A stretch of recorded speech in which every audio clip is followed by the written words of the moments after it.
Hello, everybody, and welcome to the Reside Real Estate Podcast, a podcast about home buyer and seller education, market conditions, and finance topics. Today in our studio, we're going to be talking all about short sales with short sale guru Toni Patillo of L.A. City Short Sales, and that's coming up right now. All right. Welcome, everybody. Want to thank everybody for joining us today. We're coming to you from our studio in Santa Monica, California, and very happy and very excited to have Toni Patillo of L.A. City Short Sales and Jason Jerzewski of L.A. City Short Sales as well. And short sales, it's something that we're hearing a lot about, and we're going to continue to hear a lot about it. And I know you guys are very busy because short sales is your niche. So thank you for taking the time out of your schedule to come in today. So let's start with you, Toni, and what's the difference between a short sale and a foreclosure, because they are really two different animals, and I think a lot of people just think that they're the same thing or they're similar because they're mentioned in the same breath oftentimes in the news. So What is the difference? Well, the difference is that a short sale is a negotiated settlement with the lien holder. It is a settlement between the bank, the lien holder, and the homeowner. The homeowner still owns the property, but they're able to negotiate a settlement to sell it for less than what they owe. That's what a short sale is. And with a foreclosure, it's preferred or maybe preferred to a foreclosure because of not only the damage to the credit, but also other, I guess, issues with liens on the property? Well, with the short sale, you're having the ability to control the outcome, if you would. A foreclosure is where they actually basically come in and say, we're taking your property from you. And you don't really have anything to say about it. You don't have anything to negotiate with it. They issue you, initially it starts with a notice of default. That's when you're behind with your payments. After about 90 days of non-payments, you get a notice of default, and that goes public. You have 90 days from that time to bring your account to bring it current and reinstate it, if you would. And if you don't do that, then they have the right to issue a notice of trustee sale. And that usually happens after 90 days of past the notice of default. Once they file a notice of trustee sale, you have 12 days to reinstate that property, and that typically is got legal fees on top of it, and it's quite expensive and whatever your back past due amounts are, all of that has to be paid to bring you to reinstate it. If you are not able to do that in that 21-day period, then your property goes to auction. And at that point, either an investor will pick it up at the auction, or it will go back to what they call back to the Benny. If you've ever been to any auctions, it's a very exciting, it's a very interesting process. It used to be there was one auctioneer there. Today we have many auctioneers all over the court steps, and you never know where the properties are going to be. So it's almost like you have to have a team of people to go out to the auction. But I don't want to get too far off the mark here. But what happens when you go to a trustee sale is that you don't have, as the homeowner, the ability to negotiate with the bank at that point. Okay, so if an investor picks it up, typically the homeowner will be contacted pretty soon, and they'll be offered cash for keys to move right away. And if they don't accept the cash for keys, then they start an eviction process. And once that home is sold at auction, that is considered a foreclosure. That's a foreclosure. Exactly, on their credit report and anything else that... Absolutely. Yeah. And now let's talk about some of the basics.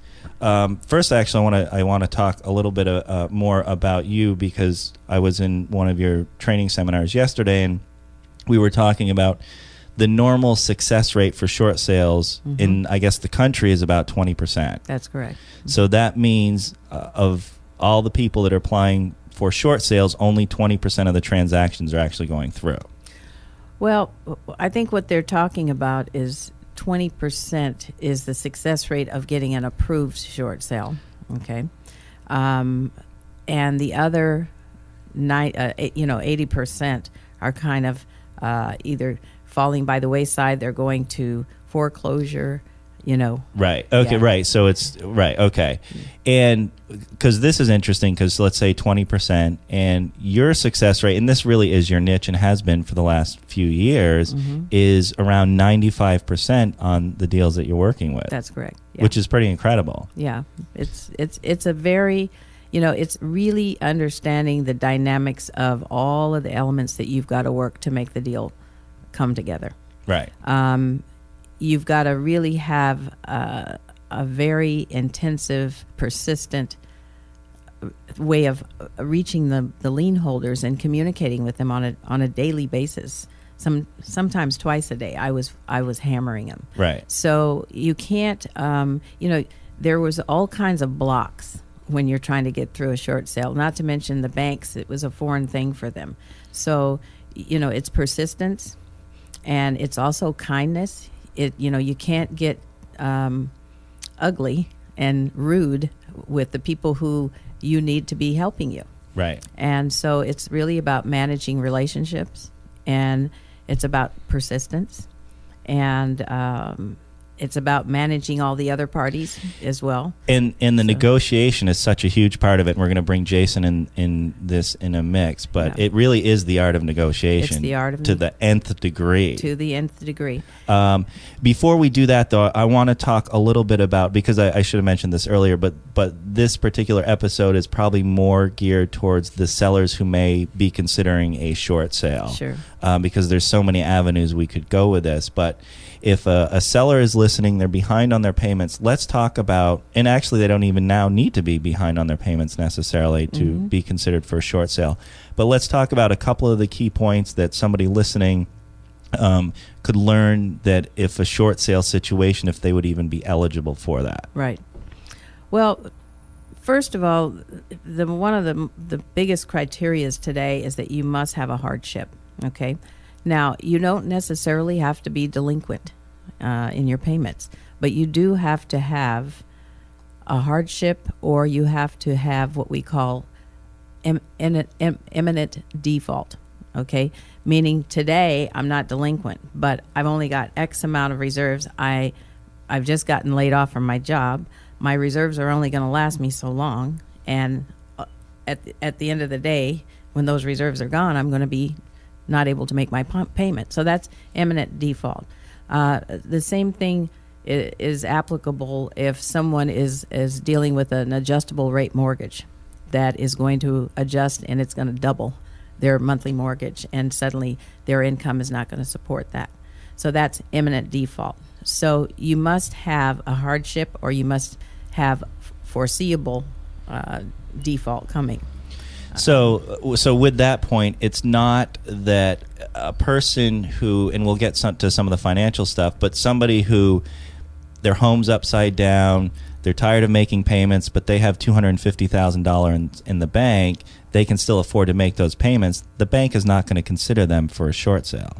Well, we have seen circumstances where people have retirement funds, 401ks, certain types of investments that have been sitting for the years. And, in some cases we can make a point that these are funds that they have to live on. Now, if there's a lot of excess there, and it's obvious that they're sitting pretty sweet, I won't say that it will be completely declined. If there still could be a hardship. There's still, maybe it's a divorce, maybe it's something different. Right. But the point is in those cases, sometimes they would expect the seller to make a contribution, right, towards the release. Right. So yeah, a hardship, whatever that hardship may be, divorce, loss of job, anything that kind of interrupts that sort of monthly financial payment that they've been making. Right. Okay, so we have hardship. What would be another criteria to qualify for the short sale? Yeah. You've got to be able to show your financials. You've got to have. You've got to be able to. Everything's got to be transparent. Your tax returns. your financial worksheet. You obviously have to have a hardship letter that's written. And you mentioned the word transparent, which is huge in this process. Yeah. The seller has to be willing to gather a lot of paperwork Yep. and really be transparent about everything they have. No sort of hidden bank accounts, no Yep. sort of hidden stuff. That's right. Yeah. And they have to be willing to do this process. They have to be willing to cooperate with the process. You know, the one thing that I've found over the years with all of these homeowners is that, you know, it's an emotionally charged arena. People are distraught. They're angry. They're embarrassed. You know, they're fearful. They're confused. There's all these things happening within their emotional radar. So it's very much like having to be a therapist when you're working with a short sale client, because they need to be embraced and they need to know that it's going to be okay and they're going to get through it, and we're going to help you get through it.